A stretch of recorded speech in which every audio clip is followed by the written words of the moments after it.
The solid rubber tyre is designed for off-road conditions, like construction sites, landfills and warehouses. These areas are full of hazards that would flatten ordinary pneumatic tyres. But solid tyres can't get a puncture. They just keep on turning. And that's good for any job site.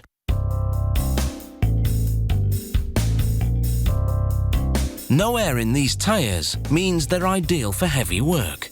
They can move a lot of weight around without buckling. Construction begins with a wide, flat strip of partially processed rubber. A hot extruder forces it through a series of holes. This transforms the rubber strip into a narrower, rounder form. The rubber falls between hot cylinders, where it's rolled out, thin and soft like pastry. In another part of the factory, the tyre's metal framework is prepared. They're moved along on an overhead rail into a special chamber.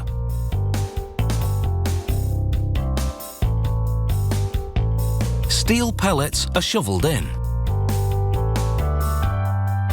Inside the chamber, a machine tosses the pellets about and the friction polishes the metal tyre frames.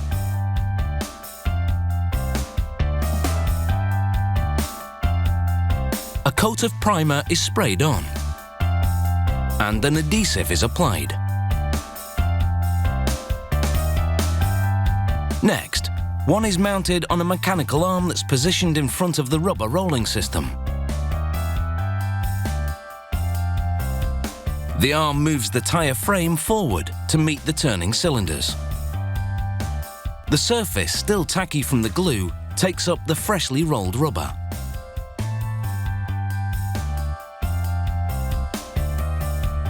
It layers the rubber around the tyre base up to 100 times, depending on the tyre being made.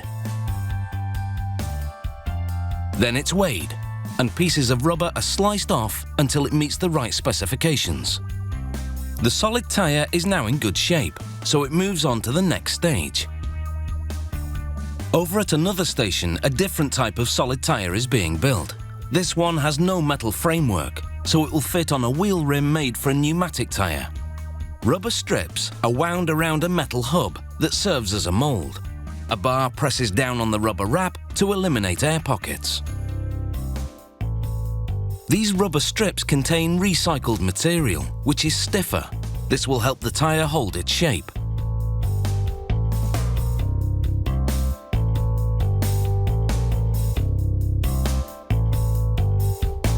For these tyres, it's time to get a grip.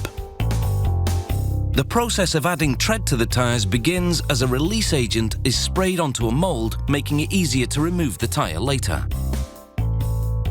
The ID label and serial number plate are lightly glued in position for transfer to the tyre.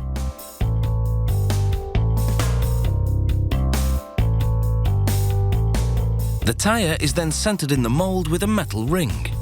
Then the top section of the mould is lowered onto it. And the mould is hoisted to another station where it's sandwiched between two hot plates. The combination of heat and pressure melts the rubber into the crevices of the mould. The rubber cures in minutes.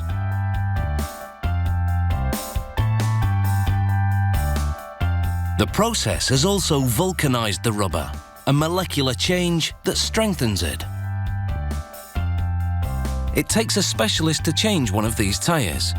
Using a hydraulic system, he removes the old tyre from the wheel rim and installs a new one.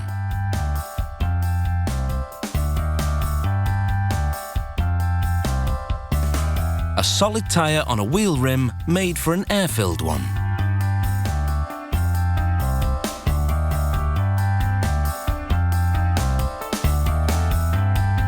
Large tyres with metal framework go into this autoclave to take shape and undergo vulcanization.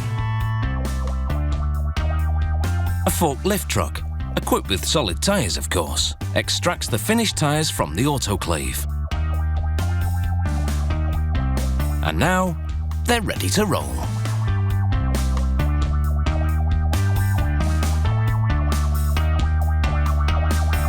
I don't ever slow up, no I don't take shit.